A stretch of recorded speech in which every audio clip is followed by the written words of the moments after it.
US President Donald Trump insists he won't oppose the release of documents related to the search of his Mar-a-Lago home. The Justice Department is asking a judge to unseal the search warrant and property receipt. I personally approved the decision to seek a search warrant in this matter. Attorney General Merrick Garland says the decision to seek the legal authorization to search former President Trump's Mar-a-Lago home was not taken lightly.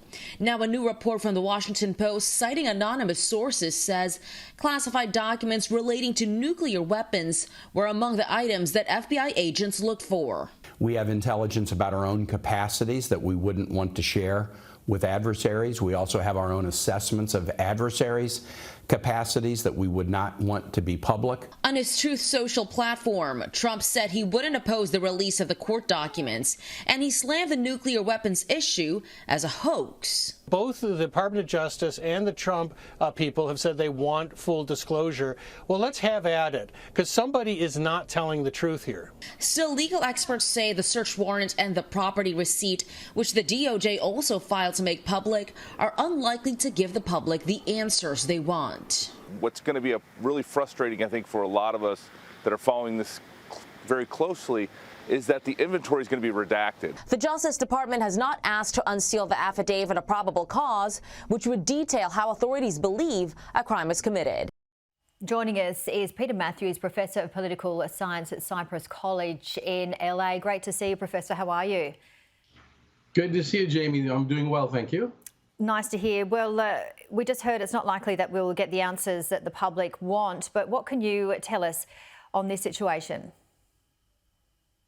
Well, we do know a few facts. One of them is that this material was not supposed to be transferred from the White House to Mar-a-Lago.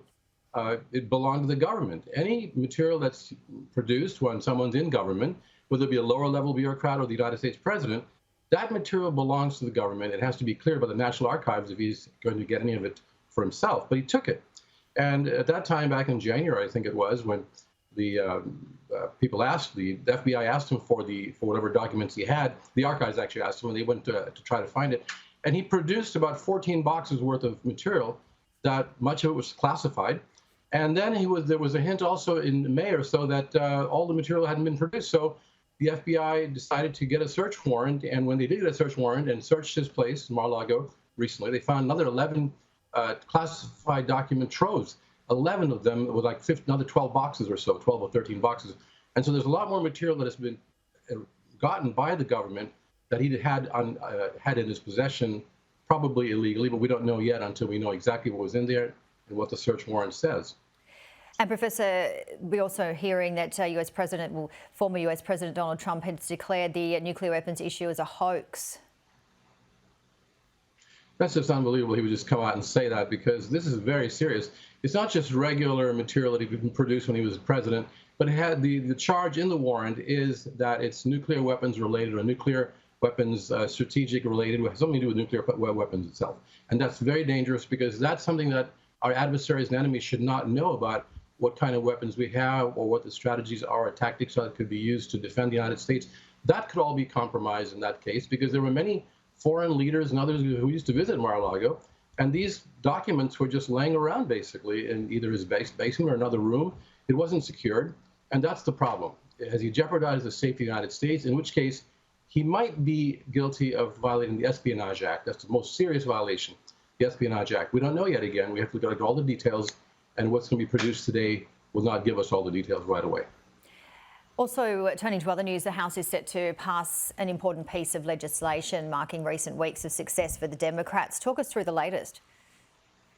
Yes, there was the Inflation Reduction Act that was passed today, and was really wonderful for a lot of Democrats, because they feel finally they accomplished something because of the fact that they do have the majority in both the Senate and the House and the presidency. If they came out empty-handed or near empty-handed, the voters would have punished them in the midterm elections. This time, this act actually brings in about over $300 billion for climate change and energy, clean energy transfer, going into that kind of system to bring us to fighting climate change and reducing greenhouse gases. About $300 billion, the most amount that's been spent on this kind of venture, and that's quite remarkable. Also, there were about another $300 billion that was raised through taxes, higher taxes on corporations and minimum tax, actually, in order to bring down the deficits. That also pleased the conservatives to bring the budget deficit down by $300 billion or so, and also invest in clean energy. And don't forget, there's also drug pricing. There was one provision that was quite a new type of provision that we'll be able to get, and that was to force the drug companies to reduce the cost of drugs by having the government bargain with them. It wasn't for all the drugs, especially insulin. That was a tragedy. Insulin was neglected in this, but other drugs, other prescription drugs, prices will come down. All this will help the Democrats in the next election, but most importantly, help the American people, from my point of view. US inflation slipped this week from a 40-year peak, but it still remains high, doesn't it, at around 8.5%? Yes, and that's a real problem for the economy and for President Biden and for the Democrats as well, because they're in office when this has happened. And 8% is a huge amount of inflation, although it's leveled off a bit from 9% down to 8.5% or so. And it hasn't gone down further yet, but it's got some time to do that. And that's hurting a lot of people. A lot of working middle-class people are having a very difficult time at the grocery store, being able to keep up with the bills, being able to keep up with the gasoline prices, because a lot of us are driving gasoline cars. But the electric car incentives will be helping out, but not immediately. That's the problem. People are suffering right now because of prices and the increase in prices that's cutting their budgets. So inflation is a huge problem at this point, and hopefully it'll be worked out and brought down eventually. And finally, Professor, the award-winning author Salman Rushdie has been attacked while on stage in New York. What are you hearing from where you are? It was horrendous. It's a terrible thing because his life has been threatened and in danger for so long after he wrote the book, the Satanic Verses. He was put under complete, danger from the people who are so radicalized that they want to kill him. And apparently, I don't know the details of what happened today. I do know he was stabbed, I believe, but I don't know who exactly did it yet and the details of that. But we'll find out. And it's a terrible tragedy, and we have to try to protect people who speak out freely in their own conscience. All right. Well, Professor Peter Mathews, always great to see you. Take care, and we'll see you soon. Thank you, Jamie. Same here.